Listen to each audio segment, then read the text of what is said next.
Hello champs, how are you? Champs, I hope आप लोग अच्छे होंगे और प्रैक्टिस कर रहे होंगे। आज हम 10th स्टैंडर्ड मैथ्स 2 5.3 प्रैक्टिस हमने स्टार्ट किया है ना। 1 to 3 तक हमने कर चुके थे क्वेश्चन, अब 4th करने जा रहे हैं। साथ में बने रहिए। चैम्स, हमारा 4th क्वेश्चन दिया है, इफ़ ए, इसके कोऑर्डिनेट्स दिए 1 and -1, बी के कोऑर्डिनेट्स दिए 2 and 4 एंड सी -5 and 3 है। Are vertices of the triangle, then find the slope of each side. देखिए ट्राइंगल कैसे होता है। तो ये एक ट्राइंगल है जिसका नाम है ए बी एन सी।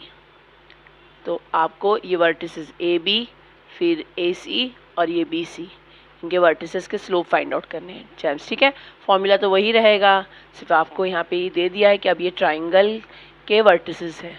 तो यहाँ पे लिख देते हैं A is equal to 1 and -1, B 0 and 4 and C -n 5 3।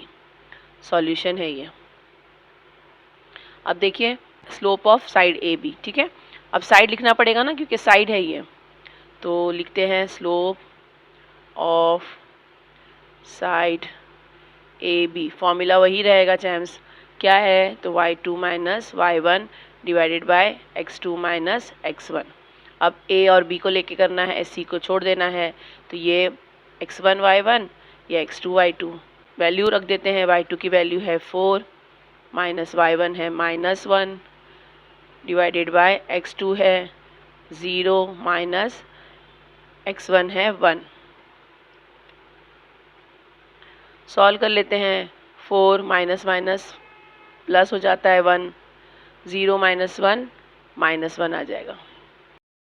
चैम्स 4 + 1 होता है 5 डिवाइडेड बाय -1। तो ये -1 का 1 को हटा देते हैं और इसके साइन ऊपर ले लेते हैं।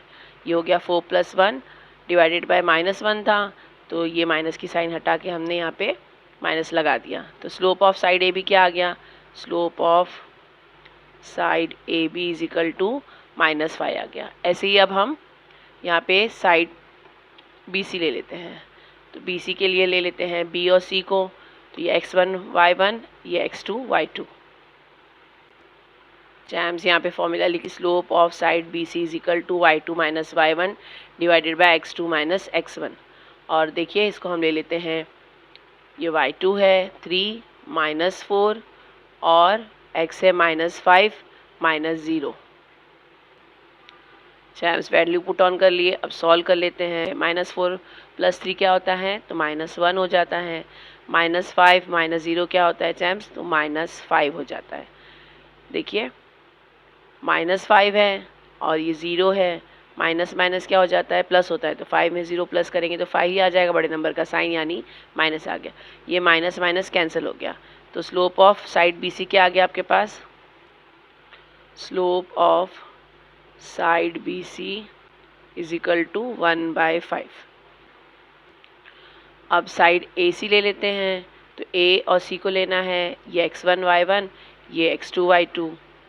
चैम्स यहाँ लिख दिया, slope of side A C is equal to y2 minus y1 divided by x2 minus x1। Value put on करते हैं। तो हम ए और सी का लेंगे कोऑर्डिनेट्स। तो ए के जो है वो x1 y1 हो जाएगा और सी के x2 y2। चैम्स देखिए यहाँ पे लिख लिया। तो यहाँ पे ए के कोऑर्डिनेट्स लिख लिए, सी के कोऑर्डिनेट्स लिख लिए। तो y2 माइनस y1 यानी 3 minus -1 divided by x2 minus x1। तो -5 -1 x2 और x1। ठीक है, सॉल्व कर लेते हैं इनको। 3 माइनस माइनस प्लस हो जाता है 1, -5 -1 कितना होता है तो -6 हो जाता है। चैम्स देखिए 3 + 1 हो जाता है 4 और ये -6। इसको फर्दर सॉल्व कर लेते हैं। तो 2 2 ज़ा 4, 2 3 ज़ा 6। तो इसका क्या आ गया -2/3, कि माइनस नीचे है ना तो लेंगे। Therefore slope of side A C is equal to -2/3। Champs सबके हमने स्लोप निकाल दिया। अब आंसर में लिख लेते हैं। चैम्स यहाँ पे लिख दिया, therefore slope of side A B is equal to -5, slope of side B C is equal to 1/5 and slope of side A C is equal to -2/3। Champs हमारा फिफ्थ क्वेश्चन है, शो दैट ए बी और C D are the vertices of a parallelogram. A के आपको coordinates दिया है, B के दिया है, सी के दिया है एंड डी के दिया है। चैम्स देखिए हमारे पास पैरेललोग्राम कैसे होता है। चैम्स देखिए एक पैरेललोग्राम बना दिया, ए बी सी डी नाम दे दिया है। तो ए बी के अपोजिट साइड में जो सी डी है ये दोनों इक्वल होने चाहिए ना, कॉन्ग्रेंट होने चाहिए, और A D and B C congruent होने चाहिए। चैम्स तो यहाँ पे लिख देते हैं, slope of line A B find out कर देंगे, side A B, slope of side A B is equal to y2 minus y1 divided by x2 minus x1। अब हम ए बी ले रहे हैं तो इसको x1 y1 x2 y2 ले रहे हैं। तो y2 क्या है 2 माइनस -7, y1 है x2 है -1 माइनस x1 है -4। ठीक है चैम्स, 2 माइनस माइनस होता है +7 divided by -1 minus minus plus होता है 4 के साथ में। 7 + 2 कितना होता है 9 होता है, और ये -1 + 4 हो जाता है +3। 9/3 हो गया, 3 1 ज़ा 3, 3 3 ज़ा 9। तो क्या आ गया चैम्स आपका answer, slope of side A B आ गया है 3। Therefore slope of side A B is equal to 3। इसको हम इक्वेशन 1 दे देते हैं, और अब हम side B C find out कर लेते हैं। तो साइड बी सी के देखिए बी और सी, तो ये x1 y1 x2 y2। ठीक है, यहाँ पे देखिए slope of side B C ले लिया, y2 minus y1 divided by x2 minus x1। Champs value put on करते हैं, तो y2 है 5 माइनस y1 है 2 डिवाइडेड बाय x2 है 8 माइनस x1 है -1। सॉल्व कर लेते हैं इनको, 5 माइनस 2 होता है 3, 8 माइनस माइनस प्लस हो जाता है चैम्स, तो इधर लिख लेते हैं 8 + 1 इज इक्वल टू 3, 8 + 1 हो जाता है 9। देयरफॉर 3 1 ज़ा 3, 3 3 ज़ा 9। तो आपका slope of side B C कितना आ गया, slope of side B C is equal to 1/3। ठीक है, और इसको हम इक्वेशन 2 दे देते हैं। Champ slope of C D निकाल लेते हैं, is equal to y2 minus y1 divided by x2 minus x1, और यहाँ पे जो है ये x1 y1 x2 y2, सी के x1 y1 हो गए और डी के कोऑर्डिनेट x2 y2 हो गए। वैल्यू पुट ऑन करते हैं, y2 है -4 और y1 है -5 हो गया, माइनस की साइन के बाद में, x2 है 5 माइनस x1 है 8। सॉल्व कर लेते हैं, -4 -5 होता है -9, और -8 और 5 हो जाता है -3, माइनस माइनस कैंसिल हो गया, 3 1 ज़ा 3, 3 3 ज़ा 9। तो स्लोप ऑफ सी डी कितना आ गया आपका, slope of C D is equal to 3, और इसको हम इक्वेशन 3 लेबल कर देते हैं। अब हम लास्ट ए डी जो है इसका वर्टिसेस को फाइंड आउट कर लेते हैं। चैम्स, तो हम यहाँ पे slope of side A D ले लिया, फॉर्मूला लिख लिया y2 minus y1 divided by x2 minus x1, और ए के कोऑर्डिनेट्स जो है x1 y1 और डी के कोऑर्डिनेट्स है x2 y2। Value put on कर लेते हैं, y2 क्या है तो -4, ये माइनस, और y1 है -7 डिवाइडेड बाय x2 है 5 माइनस x1 है -4। सॉल्व कर लेते हैं, -4 माइनस माइनस +7 हो गया, 5 माइनस माइनस प्लस हो जाता है 4 हो जाता है, -4 + 7 तो 3 हो जाता है, और 5 + 4 9 हो जाता है चैम्स। तो चैम्स 3 1 ज़ा 3 एंड 3 3 ज़ा 9। तो slope of side A B कितना आ गया, of side A D is equal to 1/3। इसको हम 4 इक्वेशन लेबल कर देते हैं। अब हमने जो इक्वेशंस लिए ना 1, 2 एंड 3, 4, इनको साथ में लिख लेते हैं। तो हम ले रहे हैं यहाँ पे फ्रॉम 1 एंड 3, ठीक है क्या। तो स्लोप 1 में क्या था, तो slope of side A B is equal to, third one था slope of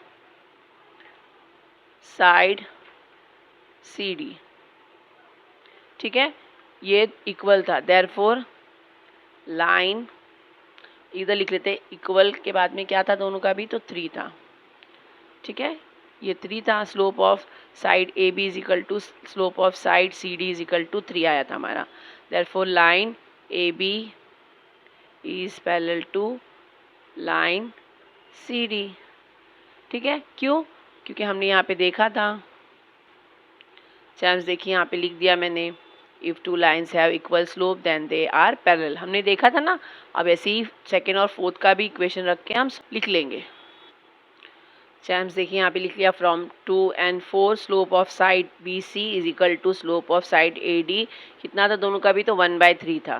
therefore line B C is parallel to line A D. क्यों, क्योंकि यहाँ पे रीज़न आपको लिखना है, if two lines have equal slope then they are parallel.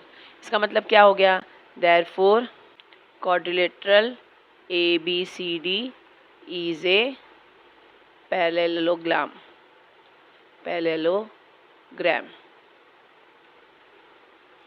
और चैम्स जब ये ABCD जो है पैरेललोग्राम है, तो इनके जो वर्टिसेस है वो पैरेललोग्राम के वर्टिसेस है ना। तो यहाँ पे लिख लेना है आपको, देयरफॉर AB, क्योंकि आपको यही पूछा है, ABC and D are the vertices of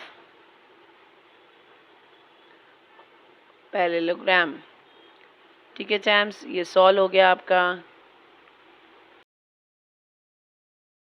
चैम्स 6 question है हमारा, फाइंड के इफ आर के कोऑर्डिनेट्स दिया है 1 and -1, एस के coordinate -2 and k, and slope of the line R S is -2। अब देखिए आपको ये एस के कोऑर्डिनेट में k है ना, ये आपको फाइंड आउट करना है। आपको स्लोप ऑफ लाइन दिया हुआ है, तो फॉर्मूला तो वही रखना होगा आपको। यहाँ पे लिख दिया, slope of line R S is equal to y2 - y1 divided by x2 - x1, और आपको slope of line R S दिया है -2, y2 की वैल्यू है आपके पास k ले लिया, माइनस की साइन लगा दिया, y1 है -1 ले लिया, डिवाइडेड बाय x2 है आपके पास -2, और माइनस लगाने के बाद x1 है आपके पास 1, ठीक है चैन। इसको सॉल्व कर लेते हैं। -2 लिख दिया यहाँ पे, k माइनस माइनस +1 हो जाता है, -2 -1 क्या होता है, तो +3 हो जाता है चैम्स। -2 इधर ही है, k +1 है, और ये 3 अपनी प्लेस छोड़ के यहाँ पे जाएगा, तो क्या होगा चैम्स, ये मल्टीप्लाई हो जाएगा, तो -2 मल्टीप्लाइड बाय ये -3 हो जाएगा चैम्स, ठीक है। तो -3 और ये k +1, तो ये -2 -3 क्या हो जाता है मल्टीप्लाई के, तो 6 हो जाता है, माइनस माइनस प्लस हो जाएगा, is equal to k +1। k की वैल्यू आपको फाइंड आउट करनी है, 6 यहाँ पे है, ये प्लस में है, यहाँ पे आके माइनस हो जाएगा, 6 में से 1 गया तो 5 आ गया, तो k की वैल्यू आपके पास क्या आ गई, 5। यहाँ पे लिख लेंगे, therefore the value of k is 5। चैम्स देखिए यहाँ पे थोड़ा सा मिस्टेक हो गई थी प्लस माइनस में, यहाँ पे -2 -1 यानी -3 हो जाता है, ठीक है। तो यहाँ पे मल्टीप्लिकेशन होने पर यहाँ मल्टीप्लाई हो जाएगा ना, ये डिनोमिनेटर है तो यहाँ पे मल्टीप्लाई हो जाएगा ये। तो लास्ट में आपकी वैल्यू क्या आ गई है, the value of k is 5। चैम्स हमारा 7th वन है, फाइंड k इफ़ b की कोऑर्डिनेट्स दिया है k and -5, c के coordinates 1 and -2, and slope of line is 7 दिया है आपको, ठीक है। तो इसको सॉल्व कर लेते हैं। Solution, slope of line B C is equal to y2 - y1 by x2 - x1, और आपको slope of line B C दिया है, सी है 7 इज इक्वल टू y2 है +2 माइनस, और y1 है -5, x2 है 1 और माइनस x1 है k। सॉल्व कर लेते हैं। तो ये +2 और +5 क्या होता है चैम्स, लिख लेते हैं, माइनस माइनस प्लस हो गया ना, +2 प्लस माइनस माइनस प्लस 5 हो गया, और ये 1 माइनस के इधर ही, 7 इज इक्वल टू ये हो गया 5 + 2 7 डिवाइडेड बाय 1 माइनस के। चैम्स देखिए हम यहाँ पे क्या करेंगे, दोनों की जगह पे हम ट्रांसफ़र कर लेंगे, क्योंकि हम एक 1 यहाँ पे ट्रांसफ़र नहीं कर सकते, तो 1 माइनस के हमको पूरा वहाँ पे ट्रांसफ़र करना पड़ेगा। अगर मैं इसको 7 और इसके साथ में 1 माइनस के यहाँ पे ले लें बाय 7, मल्टीप्लाई कर लेते हैं, 7 × 1 = 7 माइनस 7 के इज इक्वल टू 7। ठीक है, 7 को 1 से मल्टीप्लाई किया 7 आ गया, माइनस 7 को k से मल्टीप्लाई किया 7k हो गया इज इक्वल टू 7। अब देखिए -7 के इधर ही रहेगा, ये 7 जो है ये अपनी प्लेस छोड़ के जाएगा तो -7 हो जाएगा, -7k इज इक्वल टू ये 0 हो गया। अब देखिए अगर ये k ले लेते हैं हम 0, ये -7 अपनी प्लेस छोड़ के यहाँ मल्टीप्लिकेशन में तो आ गया, डिवीजन हो जाएगा। तो अगर इसका न्यूमरेटर 0 हो गया ना, तो क्या होता है, इसका आंसर 0 ही हो जाता है। देयरफॉर k क्या आ गया आपका, therefore k is equal to 0। ठीक है, k इज इक्वल टू 0 हो गया, ये कि न्यूमरेटर 0 आ गया, तो इसका मतलब इसका आंसर ही 0 आ गया। ठीक है, तो इसका k आ गया आपका 0। चैम्स हमारा 8th वन दिया है, find k if PQ and RS are parallel lines, and P के कोऑर्डिनेट्स दिया है 2 and 4, Q के 3 and 6 दिया है, R के कोऑर्डिनेट्स 3 and 1 दिया है, S के 5 और K दिया है। आपको ये K फाइंड आउट करना है। ठीक है चैम्स, अब आपको दिया है ये PQ जो है ये पैरेलल है RS के, हमको दिया है ना, तो हम कैसे लिखते हैं, जब हम आंसर लिखते हैं ये PQ is equal to RS, ठीक है ना, तो ऐसे ही हमको यहाँ पे लिखना है। स्लोप, यहाँ पे सॉल्यूशन पहले लिख देते हैं, slope of line PQ is equal to slope of line RS। अब दोनों तरफ भी हम फॉर्मूलाज लिखेंगे, सेम फॉर्मूला y2 - y1 और x2 - x1 डिवाइडेड बाय जो होता है, और फिर वैल्यू पुट ऑन करके दोनों को साथ साथ सॉल्व करेंगे। चैम्स हम ये क्यों करेंगे, क्योंकि दोनों के स्लोप इक्वल होंगे, इसलिए हम ये फॉर्मूलाज रख के करेंगे चैम्स यहाँ पे। ठीक है, तो ये फॉर्मूला लिख दिया मैंने। अब जो है वैल्यू पुट ऑन करते हैं, तो PQ लेने वाले हैं, ये PQ जो है इसको x1 y1 और x2 y2 ले लेंगे। पहले इसको कर लेते हैं, यहाँ पे वैल्यू पुट ऑन करते थे, वैल्यू है 6 माइनस y1 की वैल्यू है 4 डिवाइडेड बाय x2 है 3 माइनस 2 x1। ठीक है, अब इसकी वैल्यू पुट ऑन कर देते हैं ये दोनों को लेके, तो y2 है इसमें k माइनस y1 है 1 डिवाइडेड बाय x2 है 5 माइनस x1 है 3। अब दोनों को सॉल्व कर लेते हैं। देयरफॉर 6 - 4 क्या होता है चैम्स, तो 2 हो जाता है, 3 - 2 होता है 1 इक्वल टू, इसको सॉल्व कर लेते हैं, k - 1 ऐसे ही लिखेंगे, 5 - 3 यानी 2 हो जाता है। अब देखिए इनको क्रॉस मल्टीप्लाई कर लेंगे हम, तो ये 2 × 2 हो गया is equal to 1 multiplied by k - 1, 2 2 ज़ा 4 हो जाता है, k 1 ज़ा k और माइनस 1 1 ज़ा 1 होता है चैम्स। ठीक है, अब देखिए k है यहाँ पे, ये 4 है यहाँ पे, ये -1 को हम यहाँ शिफ्ट करेंगे तो +1 हो जाएगा, तो क्या आ गया, 4 + 1 क्या होता है 5 हो जाता है, तो k की वैल्यू क्या आ गई 5। Therefore the value of k is equal to 5। Champs ये 8th क्वेश्चन हमारा कंप्लीट हो गया, उसके साथ में ये प्रैक्टिस सेट नंबर 5.3 भी कंप्लीट हो गया। आई होप आपको अच्छे समझ में आया होगा। अगर कोई क्वेरी है प्लीज़ कमेंट करिए, और यूज़फुल लग रहा है लाइक शेयर सब्सक्राइब करना बिल्कुल ना भूलिए, अपने दोस्तों से शेयर कर दीजिए। प्रैक्टिस करते रहिए, मिलते हैं नेक्स्ट वीडियो में, तब तक के लिए बाय।